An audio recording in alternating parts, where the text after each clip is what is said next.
Hey, Uncivil Revolt, happy holidays and Merry Christmas to you. BMAC is back on Skype with another great international review coming or interview coming your way. You know, it's funny. The Voice is one of the best known reality music competition shows in America, and because of its huge success, a lot of spin-offs have been popping up in different countries.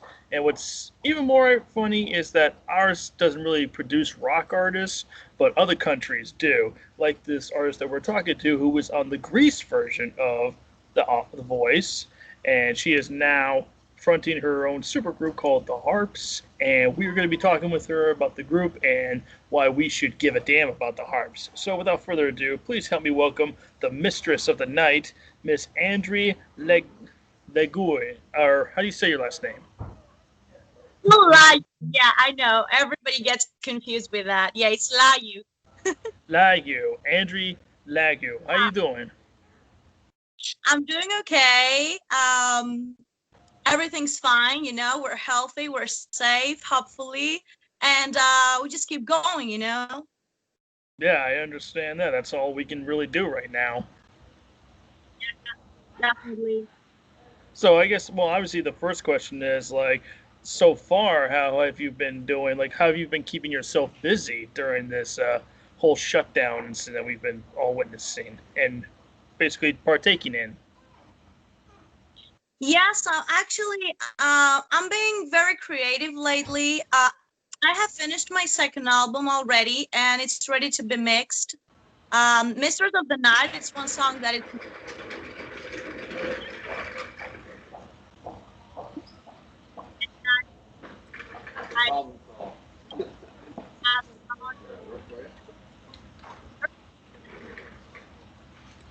Well, that's I pretty think good. well. That's pretty neat to hear. I'm sorry, I got cut. I kind of got cut off. Can you hold on a second? Stupid Yeah. stupid earphones. All right, we're gonna do it without the earphones. You can hear me now, right? Yeah. Perfect. Okay, so again, can you please repeat your answer of what you've been doing? I know you've been working on your second album, or you got it finished. So, what else have you been doing? Putting my makeup on. That's a good start, to feel, a little bit happy and excited about yourself, even, when you're a woman. So, I'm having my ideas, I'm trying to set things up, put it in line, set things up, for the future. And when we open up, what am I going to do? Or if I tour or not, a label or not, a lot of questions in my mind that I have to sort out. But hopefully I will. That's awesome. So, when did you decide that you wanted to become a singer? Was there a particular point in your life when you realized this is what I want to do? Yeah, when I was 4 years old, I remember myself singing my whole life. And there was a guy that told me once, "Oh my God, you cannot be white, Caucasian. You should have been black because I have, the blues voice." And it was very funny. And then maybe I have something, I told myself, but maybe I can practice on that and take it to the next level. So I used to record with those little tape recorders we used to have. You remember that? The Yeah, I tape remember them. recorders. Yeah, and I was just putting the cassette in, and I was recording myself till I had the perfect pitch so I can, show it to my friends. It was like, yeah. So I really knew that was going to happen. Yeah. So, tell us a little bit about your experience on the Greek version of The Voice. Who were the judges at the time? Uh, it was Helena Paparizou, multinational Eurovision contest winner. She's amazing, an amazing person, beautiful woman. And it was Saki Vas, also from Eurovision, international artist too. And two more. It was Kostis Maravillas, Greek pop. It's like a Greek pop folk style. And Panos Mouzounakis, also the same style, a little bit of rock, but folk rock, Greek. And yeah, I went with Sakis. And I didn't expect that was gonna come because Greece, it's full of what we call it bouzoukia, the instrument bouzouki that they play only Greek music is very famous here. So I didn't expect that, I was going to be live on TV and everybody's going to see me singing Deep Purple. And people loved it. I didn't expect that, Even Greek loved it. And I'm like, okay, that's good. That is good. I mean, you can't go wrong with Deep Purple.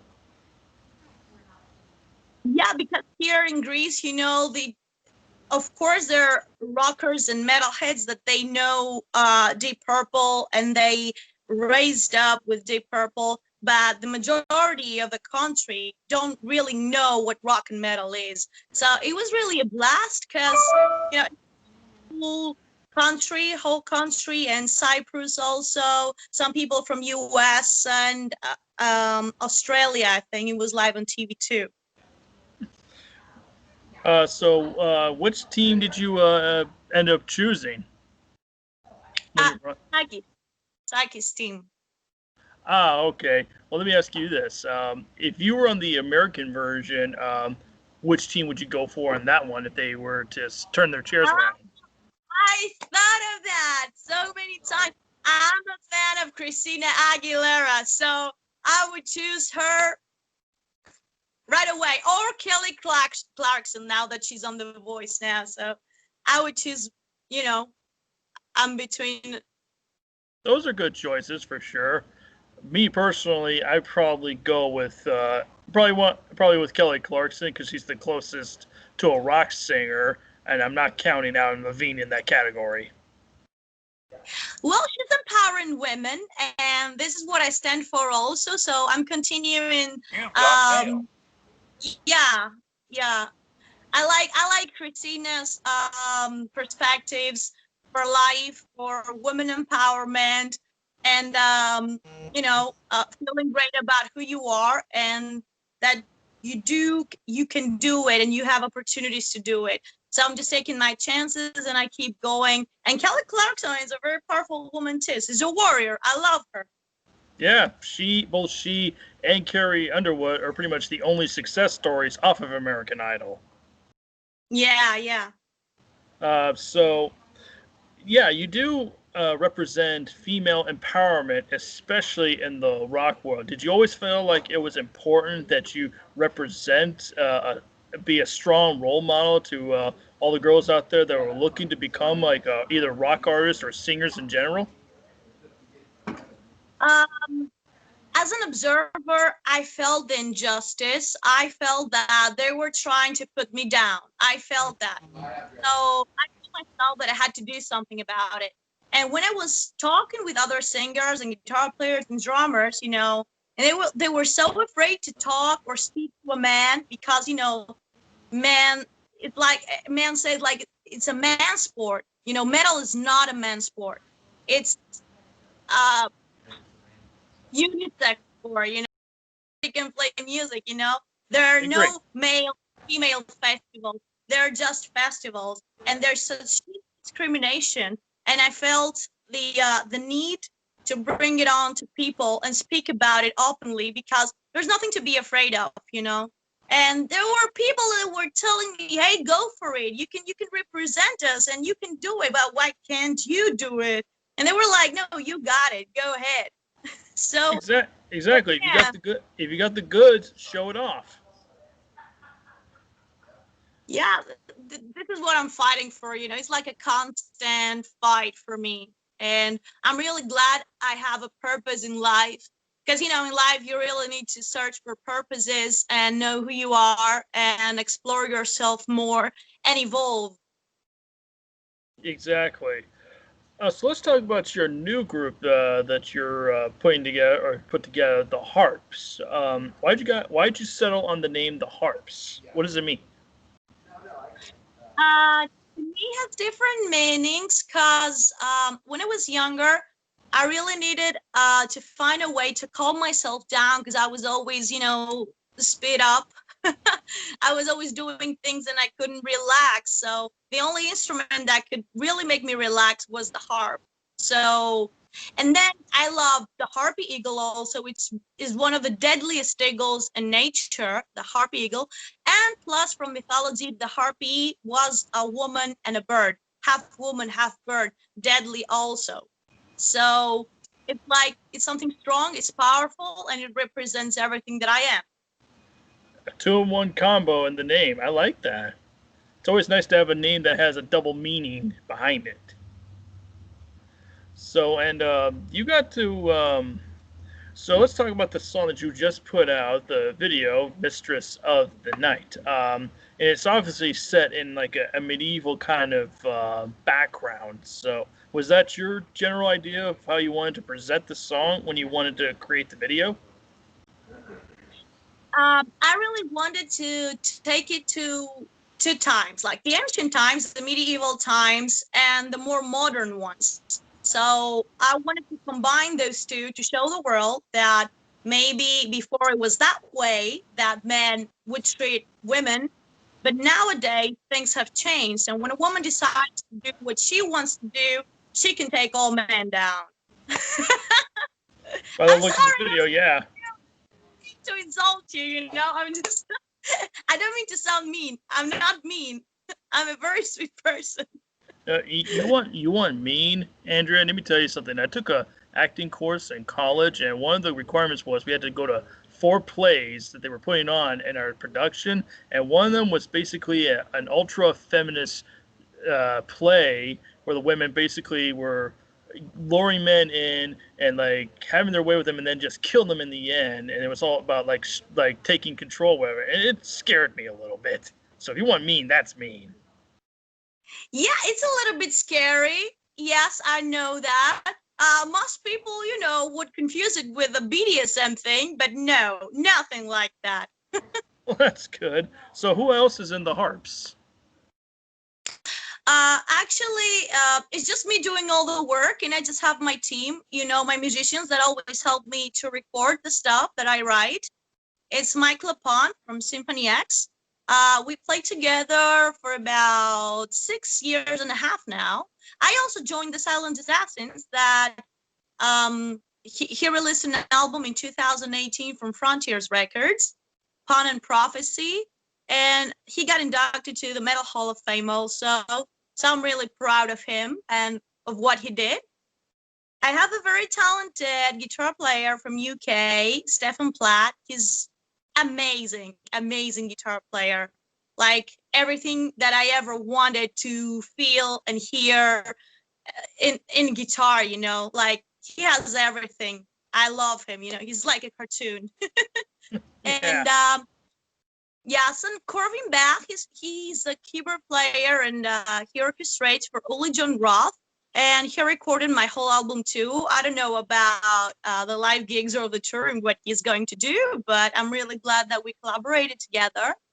And I hope so, and Matt Thompson from King Diamond, he's for live gigs too. I met him at NAMM, and we had a great conversation that he might join, live gigs in the future. And Mike Exeter from the producer of Black Sabbath and Judas Priest, that he mixed my song, and he did a very good job on the mix. Did it feel surreal working with Mike Exeter? I mean, knowing the kind of credentials he's had with Dio, Sabbath, Priest, and the list goes on. Did it feel so surreal, like you couldn't believe he was working with you? To be honest, talking to him, it wasn't so weird, but what really felt weird is when he said, "You are right, you got it." And I'm like, no, I must have done some mistakes. And he was like, no, you didn't do any mistakes. You didn't make any mistakes. You're the perfect the way you are. It's like he was saying, I'm like, Mike Exeter tells me that I, I can do it. So I trust him. I trust him, everything that he says. And that's very important to have a producer who has your back and knows what's best for you when you're trying to create something special. Yeah, actually, he takes the role more of the sound engineer. But he always guides me, when I have my concerns, and I call him up and say, "Hey, Mike, this that, and he's always be like, Andry, don't worry, you got it. You can do it. You can create. Just bring what you have inside the outside, and that's how it works. Yeah. So, other than Mistress of the Night, do you have any other songs that are in the pipeline that are going to be coming out pretty soon? Yes, the album is called Skies, and I really want to film the next song, The Skies. And it's going to be about those that have passed away, but we never forget. There's always a meaning behind every song. So I really want to empower people. It's going to be a very, very powerful song, up tempo, and cool riffs, strong notes. So I'm proud of it. But I cannot film the video now that we're in quarantine. It's very hard to get a fine. All right. Well, that's neat to know. Um, Let me ask you. Now, obviously, with touring not happening for this year, obviously, do you plan on hopefully getting some shows in? Hopefully, sometime next year. Hopefully soon.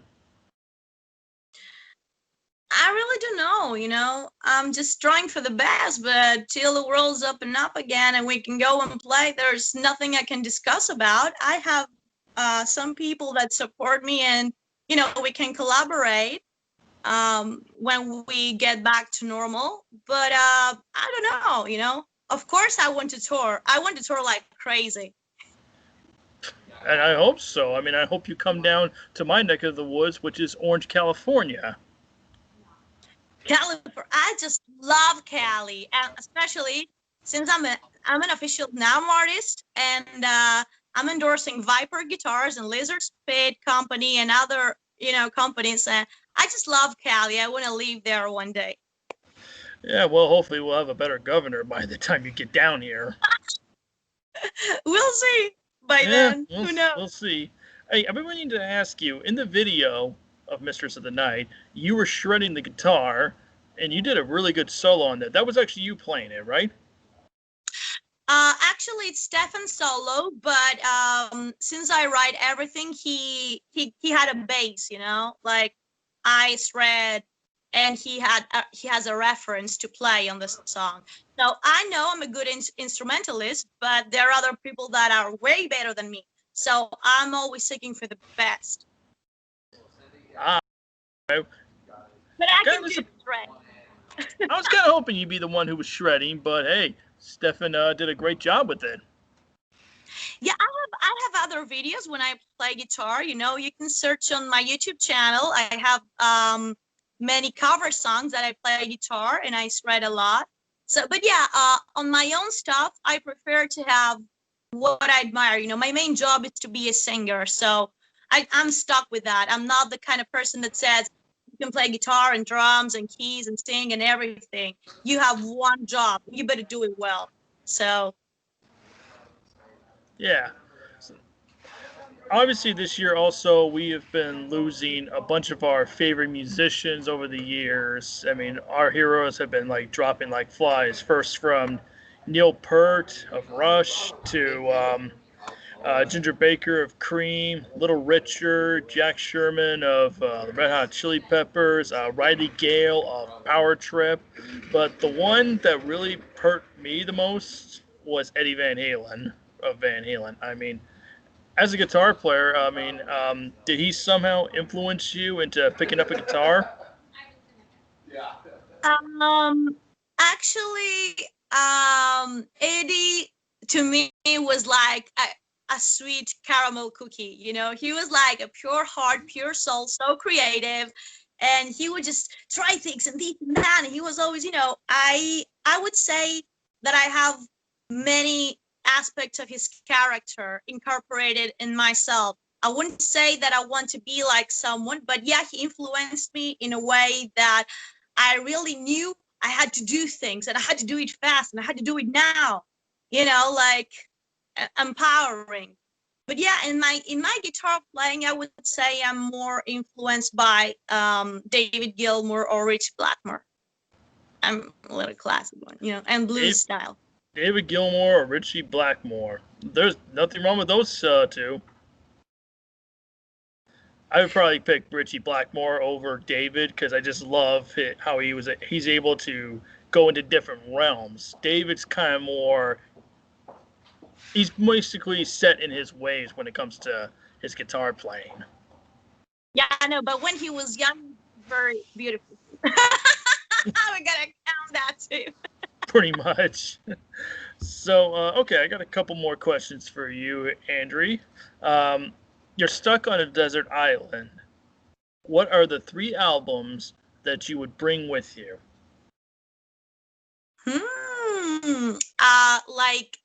Does it have to be metal or different genre? It could be whatever you want. It's all up to you. Okay. I will sound very depressive if I say it. I would bring Rust in Peace, Megadeth. Yeah, sure.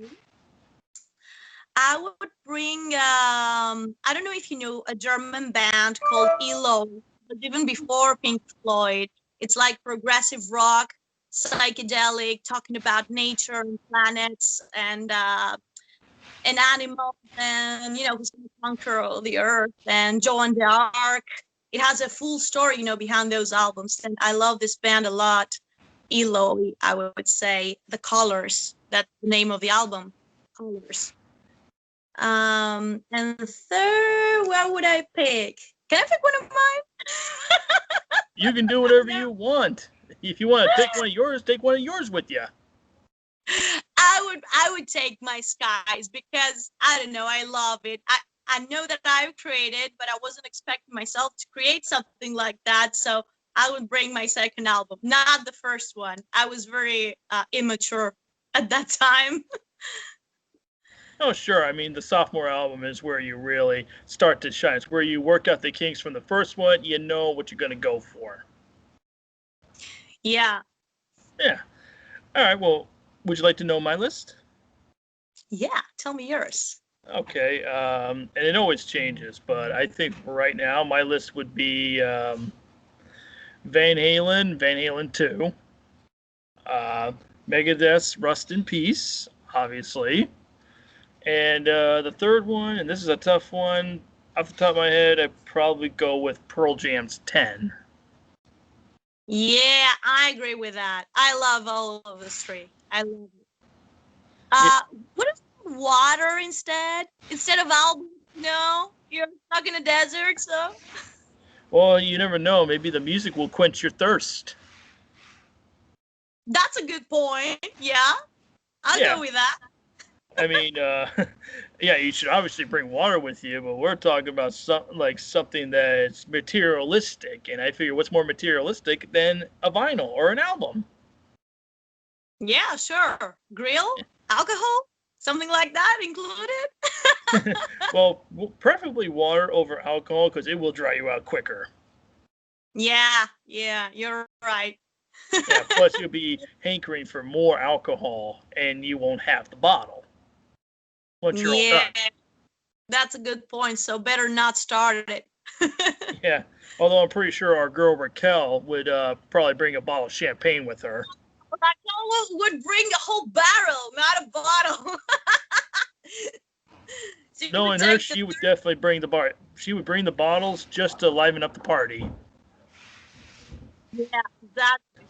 All right. I know. Exactly. So my final question to you, and this is a big one. Are you ready? Okay. Who did you prefer listening to growing up, the Beatles or the Rolling Stones? That's a tough one. Huh? I know. That's a tough one. I would say, baby, you can drive my car. Yes, I'm gonna be a star. And playing the, the drums. Yeah. Well, surprisingly, that's my favorite Beatles album, Rubber Soul. Yes, the Beatles. I grew up with all of this because I had my first job when I was 16 years old, and my guitar teacher actually hired me as a singer, and I was very, very young. and I was playing with 40-year-old guys, very professional and outstanding musicians. So I had to sing those songs, and yeah, I would say Beatles and the Johnny Joplin, Jefferson Airplane, The Who, Please, Dizzy Top. I played all those songs. I know, I have a huge list of all those, um, old songs. I love it. I go with the Stones. I love the Beatles, but I would go with the Stones myself because I was always in love with their blues rock, and I loved how they were able to take the blues rock and mix it with like R&B, jazz, reggae, pop, whatever else, and they just somehow make it a hit. And I always thought that was amazing. Plus my Yeah, plus my I would say, grandfather, yeah. plus my grandfather, who's a pastor today, actually got to open up for the Stones back in the '60s. Wow. Yeah, Ooh. it was one of those 3 shows a day sort of thing back in the '60s where they're touring state fairs and whatnot. It was during the summertime, and they're in Pennsylvania, I believe. And my grandfather, who's a singer songwriter, kind of like he's like a Christian version of Frank Sinatra, but with a guitar. He does he does the first 2 shows, and he's always looking pretty handsome up there, from what he told me. I'm gonna have to take his word for it. And every time he would pass by the Stones, they were wearing the same outfit the whole day, and they're sweating their asses off because it's hot, and they, you know how energetic they are. So the final show that night, he's wearing a brand new suit. He does his show. He gets off stage, says hi to the Stones, and when he's walking past them, he starts to smell them. I mean, they're starting to stink. So their manager goes up to them and says, "Hey, guys, we've been getting some complaints about you guys smelling up there, and I was wondering, would you guys change outfits before you go on for your final show?" They're like, "Oh, sure, no problem." So about 10 or 15 minutes later, and my grandfather can attest to this, they went on stage, and everybody knows this. They just switched with each other's outfits. Oh my God. Well, it's like a sport, being a musician, especially a tour musician. It's like athleticism. You just have to run and do things. I can tell myself from being on TV 24/7. I just have to wear this and the makeup and the hair. My hair was very greasy, not like that now. They're washed up and they're looking great and glowing. But when I was on the set, things weren't like that. And I'm a woman and I just have to cope with that every day. I mean, when I'm on set, I told the guys, hey, cut, I need to wash my hair. And then I got backstage and I really washed my hair before going out. Yeah, good hygiene before a performance is very important. Yeah, yeah. Like you really need to look good, to smell good, and to be the best, to give the best of you. Vocally, physically, everything. Yeah. I mean, Sammy Hagar is actually in his 70s, and he still sounds like how he sounds from the '70s. It's amazing. He says he attributes that to drinking, having a shot of tequila before going on stage. No, I don't go with that. I don't smoke. I don't do drugs. I don't drink. Maybe a little bit. Maybe Raquel influences me a little bit. Oh, I'm sure she influences you a lot. We haven't throw a party yet. When we will throw a party, you're definitely invited. Well, I will definitely take that invitation. Thank you very much, Andrea. Appreciate it. Well, Andrea, thank you very much for talking with Uncivil Revolt. I know it's pretty late there tonight in Greece, but we do appreciate it. You look very ravishing tonight. Thank you so much. Thanks for having me. No It's a really problem. This was Andrea from the Greek version of The Voice. And be sure to check out her new group, the Harps. Be sure to check out their song, The Mistress of the Night, and be on the lookout for some new music and the new album when it comes out. And be sure to follow her on Facebook, Twitter, and Instagram. And hopefully, we'll get her coming to a city near us, wherever you are. Because, Andrea, you and we got to hang out when you get down to California. Yeah, I just need to go on tour because we need to hang out. Definitely, I really need to meet my friends somehow. Well, hey, you got a new friend in me, babe. Got it. Well, well, Yeah. Andrew, you have yourself a very Merry Christmas, a Happy New Year, and do stay safe out there. And yeah, just keep doing what you're doing, which is creating great music, and of course, like all rock artists, sticking it to the man. Yeah, I like that attitude. Badass. Definitely. Absolutely badass. I stick it all the time to my governor. Ah, Yep, and I'm already on his watch list, so I'm doing something right. okay. I'll keep that in mind when we meet. All right, Andrea, you take care, and I'll see you when you get down here. Nice to meet you. See you later. Kisses. Bye. Bye bye.